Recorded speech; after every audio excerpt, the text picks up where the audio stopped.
Depuis 1986, Michel Lapointe a aussi travaillé pendant 12 ans au sein des Nordiques de Québec.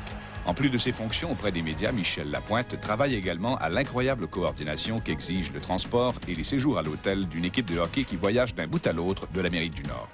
À chaque année, les voyages en avion nécessitent un budget de plus de 700 000 $. Frais d'hôtel, 120 000 $.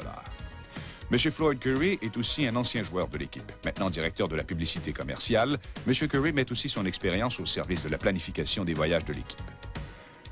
Voici le bureau d'André Boudria, adjoint au vice-président Savard, directeur du recrutement et responsable des joueurs évoluant avec l'équipe école de Fredericton.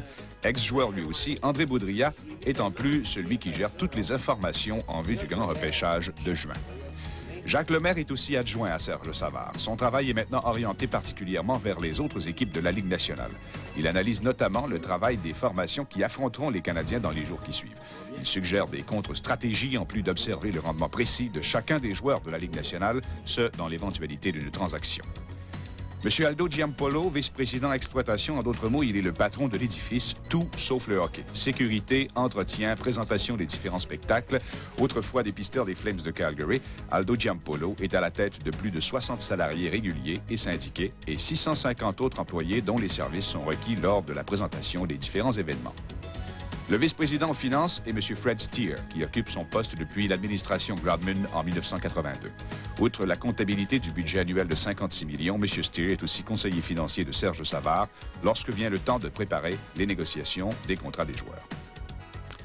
Comme dans plusieurs entreprises, téléphonistes et secrétaires vivent dans l'ombre, mais accomplissent un travail de soutien important.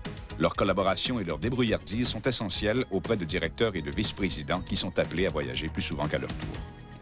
C'était là le deuxième étage du Forum, le centre nerveux, bien que l'on retrouve à 2 pas de l'édifice, l'agence de publicité Indépendance FX, responsable de la mise en marché et de la vente de la publicité qu'on voit un peu partout dans le Forum. Au Forum, le hockey est au rez-de-chaussée, les affaires sont au 2e.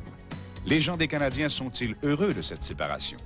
Nous le serons en voyant bientôt les plans du nouvel édifice. Vous écoutez le hockey Molson au réseau TVA.